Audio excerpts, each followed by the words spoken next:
What is up, everyone? It is Dividend Grinder. So today we are doing another case study video. So we're going to do a 5-year case study. It's going to be $10,000 into Amazon and $10,000 into Microsoft. So this is going to be comparing a high growth stock to a dividend growth stock that also has pretty good capital appreciation as well. A 5-year study, so everything's going to be done as of March 24th, 2014. I'm recording this 2019, so direct 5-year comparison. So let's jump right into it. First, we're going to look at Amazon.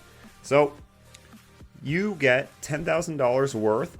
You'll get 29.56 shares at March 24th, 2014.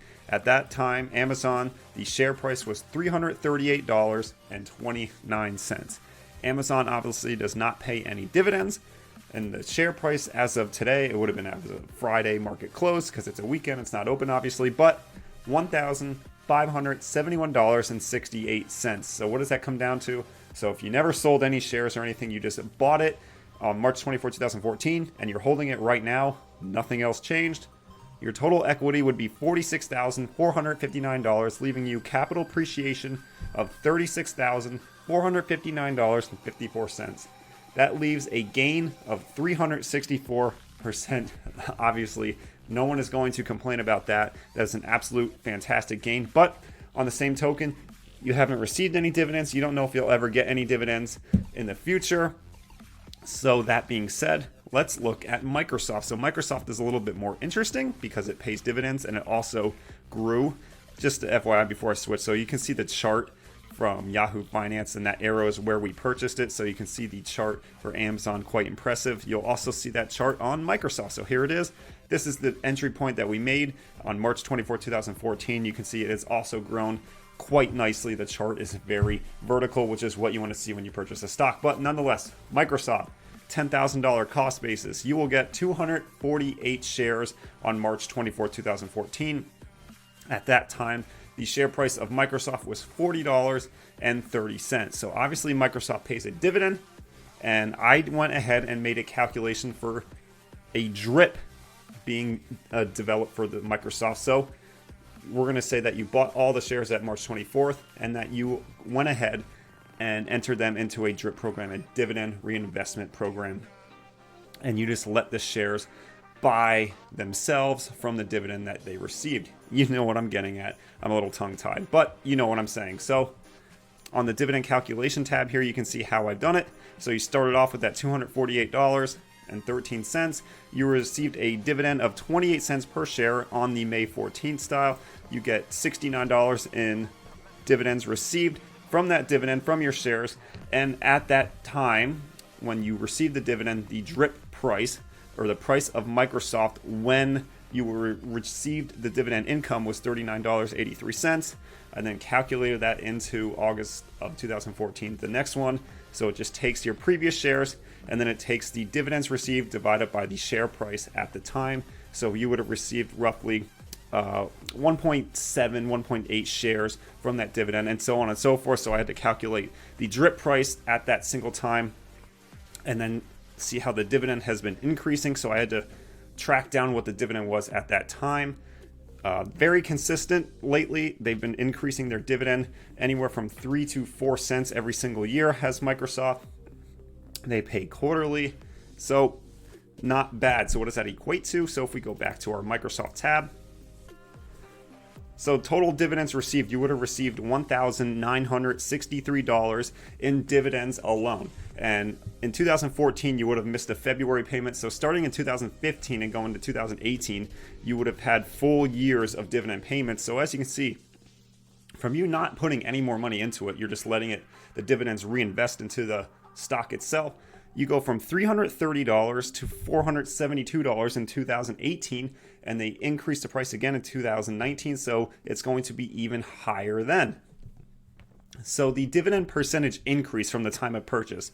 So it started out at 28 cents when you bought it, and it has now been increased to 46 cents a share. That is a dividend percentage increase of 60.87%. Very, very nice. If you are a dividend growth investor, this is exactly what you are looking for. A nice, healthy increase, a big dramatic increase on yield on cost. That is exactly what you are looking for. So if you did the drip, if you reinvested the dividends, you are now at 277.8 shares compared to the 248 shares that you initially bought with the 10,000. You are now at you will now have 277.8 shares. Pretty nice. If we do the quick math on that, let's see how much shares you have gained. 277.829 minus 248.1389. So you, by not doing anything, just letting the dividends reinvest, have automatically received 29.6 new shares of Microsoft. Pretty cool. If you're a dividend investor, this is what makes dividend investing so awesome. What makes reinvesting so awesome is that you just get more shares, accumulate more shares of a company that you love, and you don't have to do anything. You just let the dividends reinvest. So if we scroll down, what does it all equate to? So your total equity, the share price right now of Microsoft as I'm recording this, $117.05. If you haven't done anything except let the dividends reinvest, you are at 32,519, giving you a total appreciation. It's not just capital appreciation.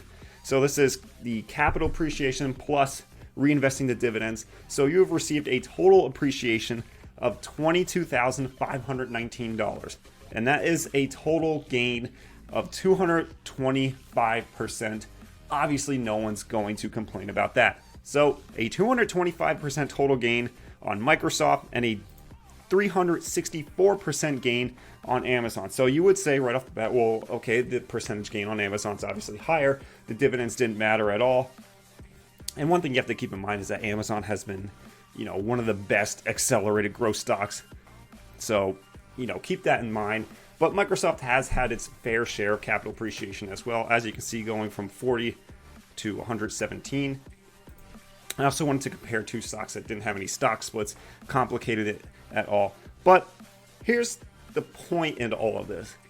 So you have your Amazon shares, and they have increased 364% since the time of purchase. The only time you're going to see any money from Amazon is when you physically sell your shares. So that's the difference between growth investing and dividend growth investing. What happens in a market downturn? Say we have a crazy recession coming up this year, and your price of Amazon goes from $15.71 to, let's say, $1,200. You just lost out on a lot. Let's say it decreased $300. So you have 29.56 shares. Let's say it decreased $300. Well, you just lost out on $8,800 just like that. While you have the dividends, if you're not selling, you're going to continue to get that dividend payment from Microsoft. So even if your appreciation goes down, you're still receiving those dividend payments. Ultimately, it depends on what type of investor you are. There is nothing wrong with owning either of these stocks. Whether you're a high growth investor or you're a dividend growth investor that likes capital appreciation as well, that's a Microsoft staple. But if you're just high growth, that's an Amazon staple. And keep in mind, Amazon has dropped. The share price was around $2,000 at its peak, and now it's at $1,500. You have to sell to realize any gains. For dividends, you will get those consistent quarterly payments from Microsoft, and you don't have to do a thing. But at the same time, the total overall percentage gain is much lower than Amazon. Now, no one's going to complain about a 225% gain, but keep in mind, it is still 140% lower than what you could have gotten on Amazon. However, you have to sell Amazon to physically get any ramifications, and if you're holding something that's strictly based on capital appreciation during a market downturn, your portfolio is just going to dip, and you're not going to receive any benefit, while Microsoft will pay the dividends and it will reinvest into lower prices, which is ultimately what a dividend growth investor kind of goes for. You get those lower prices. You would, in reality sakes, you would probably buy when something like Microsoft, such a blue chip dividend growing stock, is lower, but the dividends are going to reinvest at lower prices,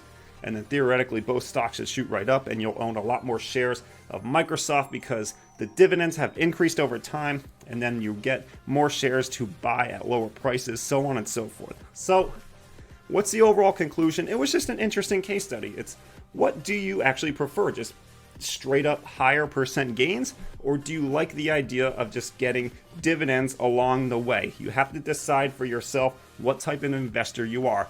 Obviously, my name is the Dividend Grinder. I appreciate dividends a hell of a lot more, but at the same time, I would never poo-poo on someone who likes high growth stocks, especially if you're younger. High growth stocks do make sense. The idea is that you could eventually flip from high growth to high dividends.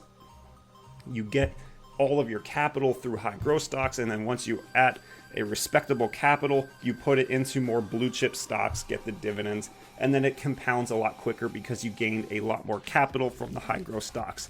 Let me know your thoughts if you like these kind of case studies. I do like doing these case studies. It's interesting to research. It's interesting to dive into, see what dividends versus just non-dividend stocks are like. Let me know. Leave a like if you did like this video, and I will see you guys and gals in the next one.